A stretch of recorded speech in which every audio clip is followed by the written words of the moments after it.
લોકશાહીના મહાપર્વ એટલે કે લોકસભાની આપણી ચૂંટણી અને એમાં આજે નાગરિક તરીકેનું મારું દાયિત્વ, મારી ફરજ મેં મતદાન કરી અને અહીંયા પૂરી કરી છે. હું આપના માધ્યમથી સર્વે નાગરિકોને હૃદયપૂર્વકની અપીલ કરું છું, એમને વિનંતી કરું છું કે આજનો દિવસ આપ ચોક્કસ અડધી કલાક તમારા નાગરિક તરીકેના દાયિત્વને નિભાવવા માટે ચોક્કસ કાઢો.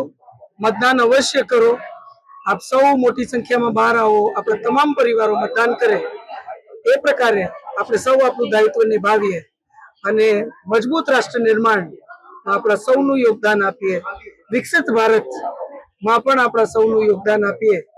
એક સમરસતા, સુરક્ષા અને પ્રગતિનું વાતાવરણ પણ આપણે મળે, એના માટે પણ આપણે ક્યાંક આપણી એકતા અને જાગૃતતા દાખવીએ અને મતદાન અવશ્ય કરાવીએ એવી હું હૃદયપૂર્વકની અપીલ સર્વે નાગરિકોને કરું છું, હાલારના સર્વે નાગરિકોને કરું છું. આજે મેં મારા મતાધિકારનો ઉપયોગ કરી અને મારું નાગરિક તરીકેનું દાયિત્વ નિભાવ્યું. ખૂબ જ સરસ વાતાવરણ છે અત્યારે. હું બધા નાગરિકોને વિનંતી કરું છું, બિલકુલ ક્યાંય ભયમુક્ત થઈ આરામથી તમે બહાર આવી અને તમે મતદાન કરો. ઇલેક્શન કમિશને, ચૂંટણી પંચે ખૂબ સરસ વ્યવસ્થા, સુચારુ વ્યવસ્થા આપણે આખા સંસદીય ક્ષેત્રમાં દરેક નાગરિક મતદાન કરી શકે એ પ્રકારની વ્યવસ્થા કરી છે. કોઈને બીજી કોઈ તકલીફ હોય તો તમે સ્થાનિક અધિકારીઓ અથવા ત્યાં સિક્યોરિટી આપતા તમામ જે અધિકારીઓ છે, કર્મચારીઓ છે, એમની ક્યાંક મદદ લઈ શકો છો. તો ખૂબ સારા વાતાવરણમાં અત્યારે મતદાન થઈ રહ્યું છે.